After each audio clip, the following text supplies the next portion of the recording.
ஒரு எலி ஒரு பூனை ரெண்டு பேருக்கு என்ன அக்ரிமெண்ட்? நான் இங்க பாரு, நீயும் நானும் வாழ்க்கை முழுக்க ஃப்ரெண்ட்ஸ். ஓகே, ஒண்ணு, நான் உன்னை சாப்பிட மாட்டேன், இது சத்தியம். ஓகே, எனக்கு ஏதாவது ஆபத்துனா நீ காப்பாத்தணும். ஓகே, ரெண்டு பேரும் சுத்துது, சுத்தி வருது, ஜாலியா இருக்குது. ஒரு நாள் பூனைய காணோம்.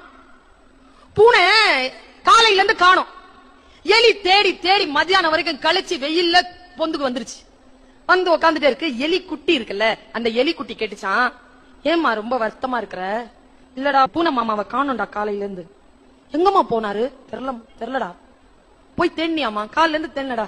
இன்னும் கொஞ்சம் தூரம் இருக்கு தேடுறது, நான் போனோம். அம்மா நானும் வரேம்மா, நானும் தேடுறேம்மா. சரி வா. ரெண்டு பேரும் போய் தேடுறாங்க.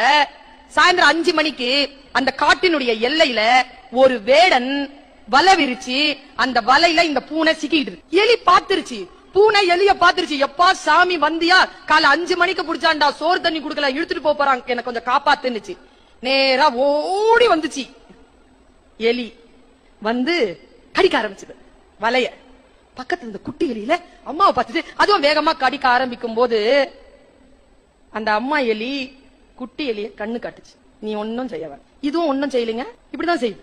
அது துடிக்குது உள்ள கடந்து. மெதுவா அம்மா எலிய பாத்துக்கிட்டே குட்டி எலி ஒன்னும் செய்யல, சும்மா உட்காந்துட்டு. இவ்வளவு தூரம் தாங்க, அரை மணி நேரம் ஆச்சு. இவ்வளவுதான் வெட்டுச்சு, வெளியே வர முடியாது.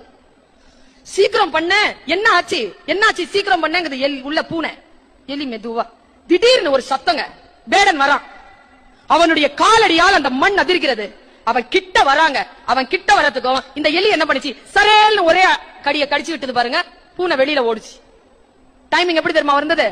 வேடன் வருவதற்கும் பூனை ஓடுறதுக்கும் குட்டி எலி வச்சுக்கிட்டு தாய் எலி போய் பொந்துக்குள்ள அடைகிறதுக்கும் டைமிங் சரியா இருந்துச்சு.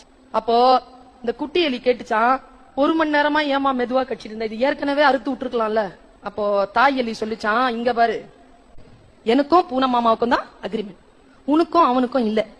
இன்னொரு விஷயம், அவன் காலையில 5 மணிக்கு பிடிச்சிருக்கான், சாயந்தரம் வரைக்கும் பசியோடு இருந்திருக்கு. நீ வேற கொழு கொழுன்னு இருக்கிற. நான் உன்னையும் காப்பாத்தணும், என் நண்பனையும் காப்பாற்ற வேண்டும் என்றால் சரியான காலத்திற்கு நான் காத்திருக்க வேண்டியதாக இருந்தது. அந்த கால எல்லை என் கைக்குள் வந்தவுடன் 2 பேரையும் காப்பாற்றினேன் என்று சொன்னது அந்த தாய் எலி.